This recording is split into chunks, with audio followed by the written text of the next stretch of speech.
Bueno, ya están listos y puestísimos en estos momentos para empezar la mesa de análisis nuestros compañeros Rogelio Pano y también Javier Niembro, a quien felicitamos nuevamente por motivo de su cumpleaños. Javier, espero que te la hayas pasado excelentemente bien. Muy buenas tardes a los dos, ¿cómo están? Bien, gracias. Buenas tardes, Araceli, buenas tardes a todo el auditorio. Rogelio Pano, buenas tardes. Oigan, felicidades a Javier, cumplió 50 años. Claro, ya lo estamos felicitando. Oigan. No pues, menos, un poquito menos, 52. Ah, perfecto, perfecto, muy bien. Oigan, pues ya pasando al tema, chicos, les comento, pues no podemos dejar de lado esto que está sucediendo en la Ciudad de México y prácticamente fue noticia a partir de las 6:30 de la mañana cuando se dieron los hechos de este atentado en la Ciudad de México. ¿Qué mensaje les deja a ustedes esto que está sucediendo precisamente, pues la violencia en esta capital del país? Bueno, a mí me parece que es una respuesta del crimen organizado al trabajo que ha venido desarrollando Omar García Harfuch. Omar García Harfuch no es cualquier jefe policíaco, es un hombre que tiene prosapia, es el nieto del general Marcelino García Barragán, quien fue secretario de la Defensa, hijo de Javier García Paniagua, quien fue también jefe de la Policía de la Ciudad de México, si mal no recuerdo también líder nacional del PRI. En algún momento se llegó a pensar que podía ser el candidato priista a la presidencia. Su mamá es la conocida actriz María Sorté. En algún momento se llegó a considerar a Omar García Harfuch como el mejor policía de México, el hombre que encabezó el operativo para detener a Javier Duarte de Ochoa. Desde su llegada a la Ciudad de México como jefe de la policía, se vio la labor de García Harfuch, primero que nada, con un componente de índole político, diría yo. ¿Por qué de índole político? La delincuencia ya había cruzado todo umbral en la Ciudad de México y se necesitaba un policía y un policía de altos vuelos. García Harfuch se formó en la antigua Policía Federal, hay que decirlo también. Y al parecer los resultados de García Harfuch se estaban dando. Su principal prioridad fue combatir los carteles del narcomenudeo en la zona centro de la Ciudad de México, en el centro histórico de la Ciudad de México, el narcomenudeo. El atentado, el periodista Raúl Rodríguez había dado cuenta hace aproximadamente una semana de que se preparaba un gran atentado por parte del cartel Jalisco Nueva Generación a raíz de unas conversaciones interceptadas a los miembros de ese cartel. Se esperaba que un alto funcionario, nunca se especificó si era a nivel federal, local, iba a ser objeto de un atentado. Como ocurrió el atentado, la manera en que se dio fue un atentado planeado, fue un atentado en donde se utilizaron armas que estaban diseñadas para cruzar el blindaje, el máximo blindaje que llevaba la camioneta de García Harfuch. Para mí esto es muy claro. Se acabaron los abrazos y no balazos. Ya en la Ciudad de México hay un combate frontal contra los carteles de la droga. Ayer mismo, el atentado coincide con que ayer se dio a conocer el número de carteles que operan en el Valle de México.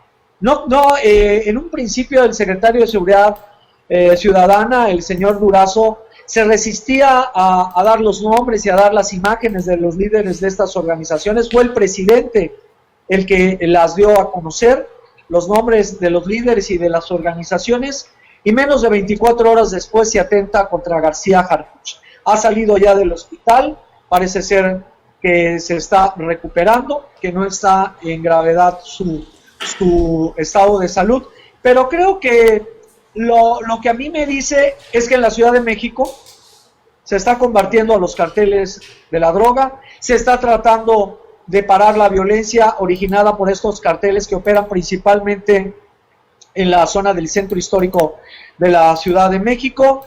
Y bueno, yo creo que es un indicativo. A mí me parece, sí es preocupante, que ya la delincuencia organizada ha dado un paso más en su escalada de violencia, yo creo, contra el Estado mexicano, porque hay que recordar que esta misma semana, a raíz de la detención de la mamá del sujeto apodado El Marro, el líder del cartel Santa Rosa de Lima, principal líder huachicolero, se desactivó un coche bomba que estaba estacionado frente a la refinería de Salamanca.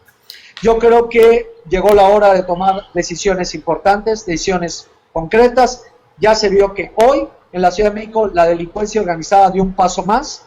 Afortunadamente el jefe policíaco está vivo, desgraciadamente 2 de sus escoltas murieron, pero es un indicativo de que se le está combatiendo a la delincuencia organizada en la Ciudad de México. Así es, Javier. García, y coincido con algo, García Harfuch es el ejemplo vivo del policía nuevo, del policía preparado, del policía de carrera, del policía, incluso estaba yo checando su currículum, del policía estudiado fuera en instituciones de inteligencia, de seguridad, fuera de México.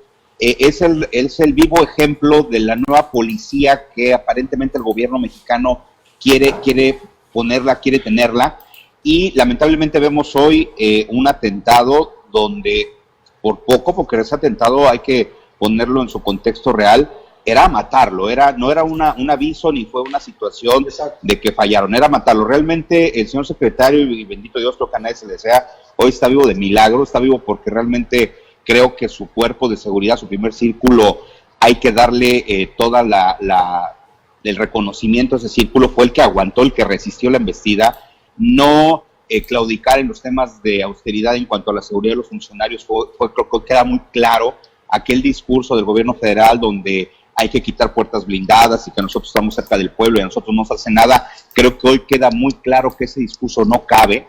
Los funcionarios públicos, por la naturaleza propia de su encargo, creo que en ciertas áreas como la seguridad deben de seguir contando con toda la seguridad a mano.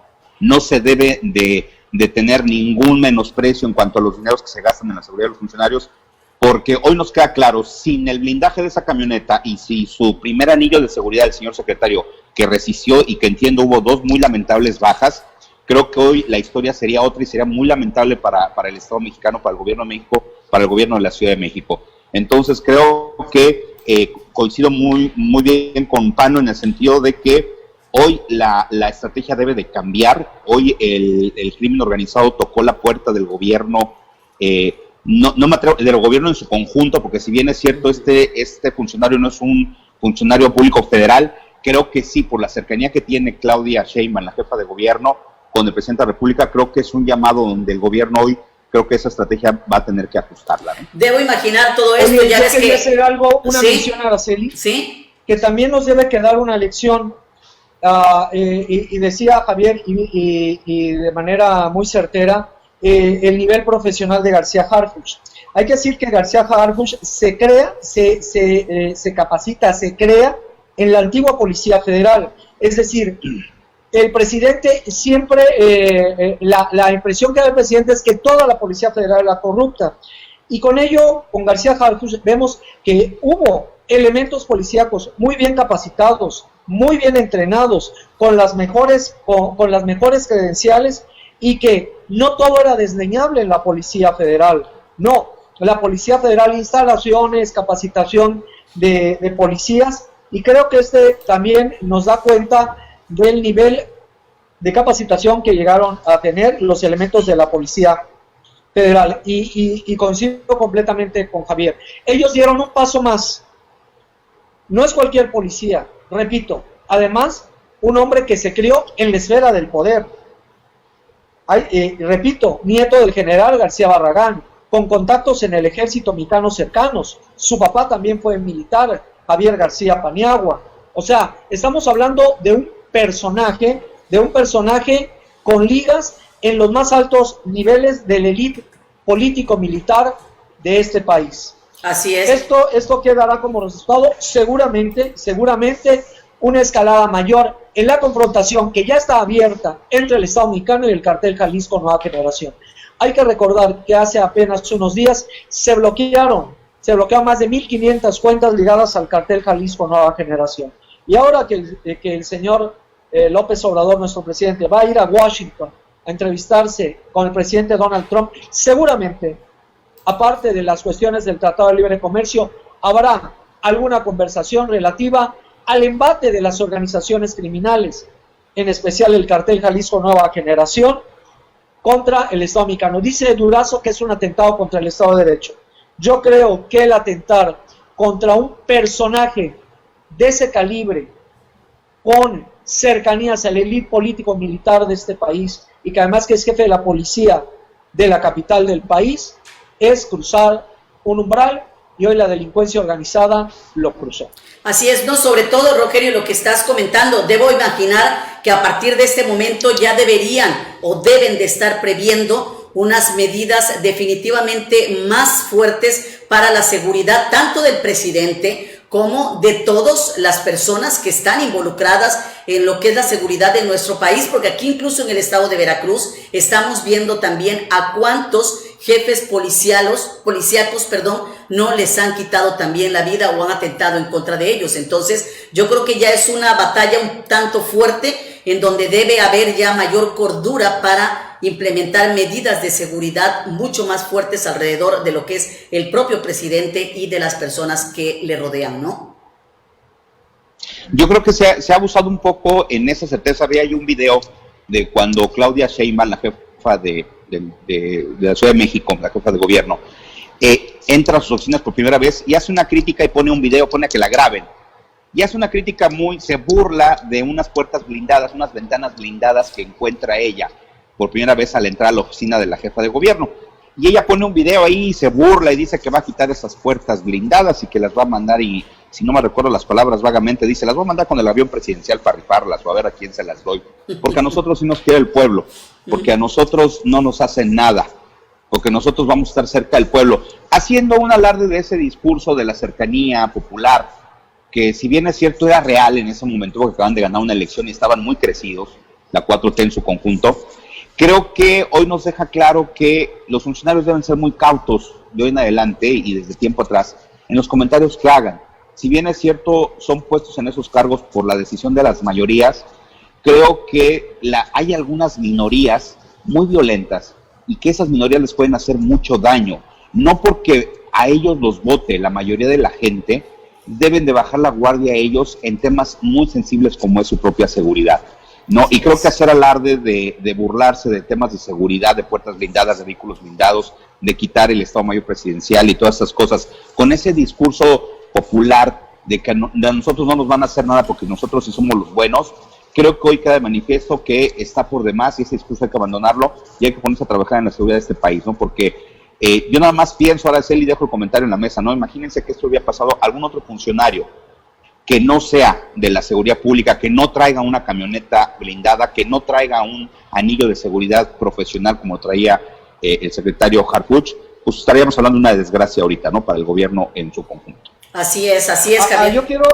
hacer mención a algo que es que gracias a la intercepción de esa llamada a miembros del cartel Jalisco Nueva Generación se pudo reforzar la seguridad de García Harfuch. Y también hay que mencionar que los 12 detenidos por el atentado también habla de un buen trabajo que tiene el C5 en la Ciudad de México. Y quisiera hacer mención de algo que ocurrió recientemente con el temblor que sacudió las costas, que sacudió Oaxaca y estados como Veracruz y también la Ciudad de México. Si ustedes recuerdan, el presidente estaba hablando por celular con el director de Protección Civil Nacional, por celular. Y el mensaje que dio Claudia Sheinbaum, la jefa de gobierno, fue en el C5. Y cómo a través de las cámaras del C5 se pudo monitorear en tiempo real los daños que habían ocurrido en la Ciudad de México. Las cámaras del C5, porque muchas veces a la gente se ha preguntado, bueno, ¿y por qué tanta la delincuencia? Las cámaras, ¿qué acaso sirven o no sirven?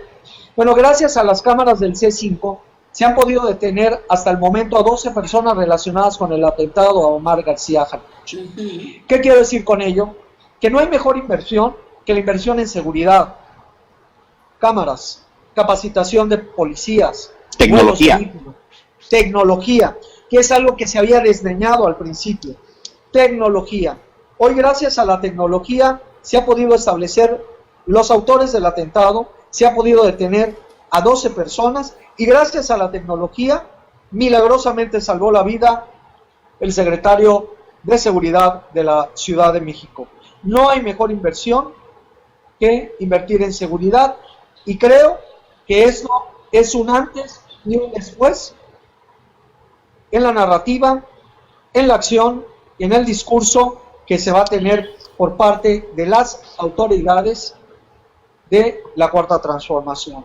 No es poca cosa atentar contra el jefe de la Policía de la Ciudad de México. No recuerdo, estoy tratando de recordar, no sé si tú, Javier, recuerdes, de un hecho un cuanto similar. Sabemos que han asesinado secretarios de seguridad en los estados de la República, en ciudades de la República, pero no recuerdo hasta el momento que haya ocurrido ello en la Ciudad de México. Y hay que decirlo, la prioridad de García Harfuch fue desde un inicio desmantelar esas bandas criminales que crecieron en mucho al amparo de la anterior administración en la Ciudad de México de Miguel Ángel Mancera. Y como decía Rogelio, iba prácticamente a hacer un crimen certero en contra del secretario, porque vimos las armas que utilizaron, vimos los vehículos que llevaban, cómo estaba ya todo preparado prácticamente para este tipo de emboscada que le iban a hacer allí en la ciudad. Fue un atentado de película. Fue un atentado, exactamente. Una película. Exactamente. Un atentado de guión cinematográfico. Sí, los balazos, de cómo milagro se escuchan. Está vivo, Así de es. milagro, porque utilizaron una barra destinada a cruzar blindajes, el más alto blindaje que traía la camioneta de García Harfuch. O sea, fue un atentado preparado, estudiado, muy bien planeado. De milagro ese hombre está vivo. Así es, Rogelio, así es. Oye, y bueno, vamos a pasar en otro tema, pues ya con lo de, pues este tema que está del coronavirus, ya nada más para concluir este tema también. ¿Cómo les va al respecto? ¿Cómo están viendo ustedes la situación ya aquí en el estado de Veracruz? Se habla que posiblemente para la próxima semana pudiéramos entrar ya en un semáforo naranja. Pues yo me aventuro a decir algo, Araceli. Yo pude darme una vuelta ahorita días atrás que tuve que salir al súper y veo en los centros comerciales que ya veo algunas tiendas no esenciales ya abiertas, como veo muchos restaurantes que ya empiezan a abrir, vi algunas tiendas medicinales. Yo me pregunto, Araceli, si vamos en línea correcta, porque yo me voy no a nivel estatal, me voy a nivel nacional. Estamos hoy por hoy en los días donde más fallecidos se está viendo. Del 24 de junio para acá está viendo un promedio entre 700 y 1000 fallecidos por día. Para ponerlo en contexto para la gente que nos ve, en México el año pasado fue uno de los años más violentos. Llegamos casi a los 30,000 muertos, si no tengo el dato erróneo, en el año derivado de la delincuencia organizada. Con Peña Nieto se había quedado en los 28,000, 25,000 muertos por año. Y ahorita en México la pandemia está matando en un promedio de 700 a 1000 personas por día. Esto quiere decir que en un mes, si esto se mantiene, entre un mes más a mes y medio, va a morir la misma cantidad de gente que murió el año pasado derivado de la delincuencia organizada. Si este dato no es alarmante, Araceli, entonces yo no entiendo cómo pudieran atreverse a decir que pasemos a un semáforo naranja y que la gente empiece a abrir actividades. Entiendo el tema económico y el tema de alta necesidad de la gente de ya salir. Eso lo entiendo, porque incluso lo vivo yo personalmente. O sea, ya el encierro es mucho. Pero los números de los difuntos, de la gente que está muriendo día con día, son aterradores. O sea, hablar de casi 1000 personas por día, estamos hablando que en un mes se pueden morir lo que se murió en un año, el año pasado, de toda la delincuencia organizada. Entonces, este número me contrasta mucho, Araceli, con las decisiones que estoy empezando a ver, está tomando el gobierno en parte y la sociedad en parte, consciente de que hay un riesgo muy, pero muy alto de seguir contagiándonos de este virus, ¿no? Así es, Javier. Bueno, pues hay que estar... A mí me parecería que aquí hay para mí el tema es la incertidumbre, no saber en dónde estamos. Digamos, Boca del Río está en un semáforo naranja, Alvarado estamos en semáforo rojo y la ciudad de Veracruz estamos en semáforo rojo. El estado ya casi llega, o si no, ya superó los 8,000 casos. La zona la ciudad de Veracruz llega ya, creo, si ya llega a los 3,000 casos, si no está por llegar a los 3,000 casos. La cuestión aquí es cómo estamos, porque lo que vemos en las cifras, y que eso en mucho la confusión es, estos números de fallecidos y contagios también corresponden a fechas anteriores. O sea, hay un retraso en los registros. ¿Cómo estamos hoy? Esa es, yo creo, que parte de la incertidumbre. Y la otra que veo aún más preocupante es que se ha venido perdiendo la credibilidad en el hombre al mando de la pandemia, que es el doctor López-Gatell. Hoy, en buena parte de la población y en sectores de la sociedad, la palabra de López-Gatell ha perdido credibilidad, porque se ha jugado con los números, se ha jugado con los tiempos, se nos dijo primero que el pico iba a ser en mayo, que después en junio, y lo que vemos día con día es un aumento en las cifras de contagio. Creo que lo único real es que la pandemia va a ser larga, lo real va a ser que la afectación económica es brutal, es terrible. Creo que lo real es que el gobierno federal no quiere ya hablar del caso. Pareciera ser que el coronavirus se tendría que limitar a estar dando cifras de contagios y de muertos. Y creo que lo más importante sería que hubiera un anuncio que permitiera a la población tener un mensaje claro, un mensaje contundente, porque no lo hay. Vimos ayer algo que me parece de lo más irresponsable. Hace algunos días el secretario de Hacienda estaba en una conferencia vía Zoom y estaba estornudando con la cara desencajada y hablaba de que tenía una alergia, y ayer dice que tiene coronavirus. La secretaria de Economía que estuvo cerca de él ya se aisló.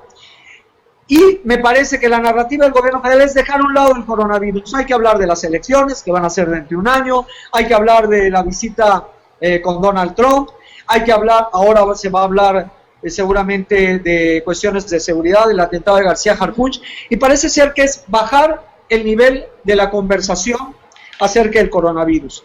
Yo creo que el mensaje a la población debe ser muy claro: no hemos salido, no estamos por salir, el riesgo es alto, y sobre todo los que vivimos aquí debemos de estar muy conscientes que los riesgos son altos si no tomamos las medidas adecuadas en materia de sanidad.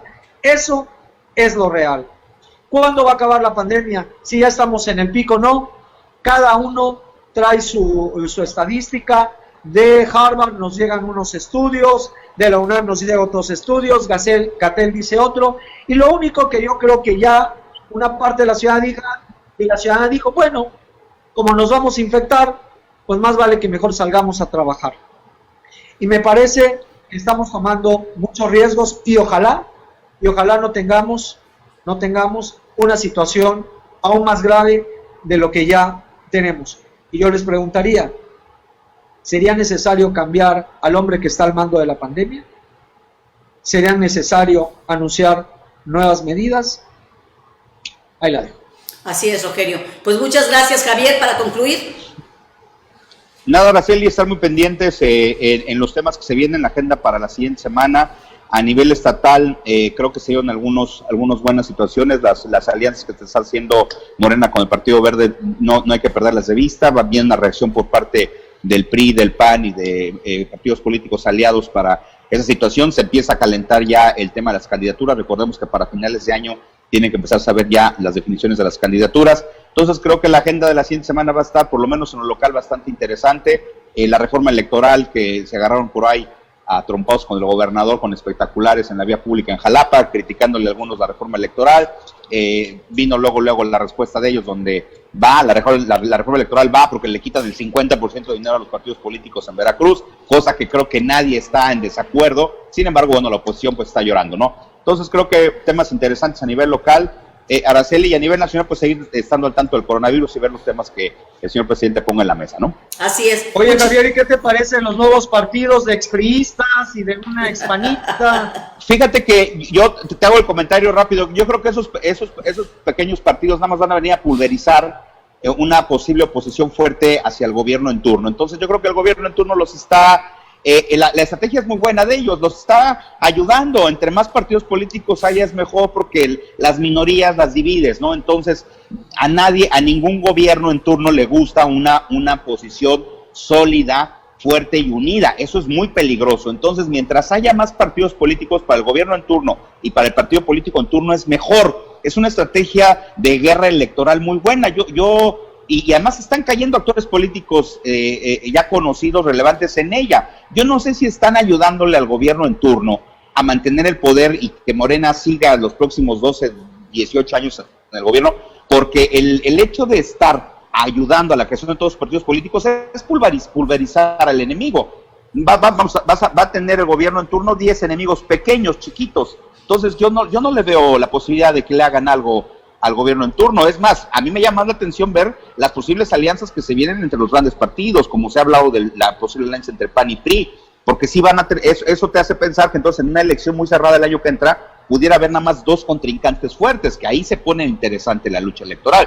Pero si tú vas a una boleta electoral donde vas a ver 15 candidatos y donde evidentemente nada más uno va a ser el fuerte, porque es el que está gobernando, el que trae la chequera, pues está cantada la victoria para quién va a ser, ¿no? Después nos vamos a andar quejando, oye, es que volvieron a ganar tales o cuales. Pues sí, la oposición no está haciendo un papel, bueno, extraordinario. En resumen, te podría yo decir que la creación de todos los partidos políticos pequeños no tiene absolutamente nada que contrarrestarle al gobierno en turno. Creo que el gobierno en turno los va a ayudar incluso a que subsistan y vengan todos los que... Les va a dar, los va a inflar, ¿no?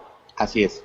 Los va a inflar todo lo que puedan para bajar a los que tienen, por lo menos en la cuestión regional, los que tienen la posibilidad, que es el PAN y probablemente algo el PRI, ¿no? Algo de lo que queda del PRI también, pues bajarlos, desfundarlos, porque yo veo una posible alianza entre PAN y PRI en los siguientes comicios, entonces habrá que ver, ¿no? Así es. Sí, ya dijo Alejandro Moreno, el líder nacional del PRI, que va a haber alianzas con el PAN, con Movimiento Ciudadano, van a buscar platicar, hacer alianzas, y bueno, hay que también recordar que a nivel nacional, de los nuevos partidos que se proyectan, el 90% es cercano a las posiciones de Moreno. Así es que... Pues va a estar muy interesante la próxima semana. Gracias, Javier, gracias, Rogelio, por haber estado con nosotros hoy. Saludos, nos vemos. Vecino. Gracias. Saludos, vecinos. Saludos. Un abrazo muy fuerte a todos. Gracias. Bueno, pues ya escuchamos así la agenda de la próxima semana, entonces, para que estemos muy pendientes de lo que pueda acontecer. Y pues sí, lo que va a seguir siendo noticia definitivamente es esto que va a pasar con los partidos políticos, y bueno, estaremos muy pendientes de todo ello. Yo les agradezco muchísimo a todos ustedes el hecho de haber estado con nosotros el día de hoy en esta transmisión, ya saben, para todos ustedes.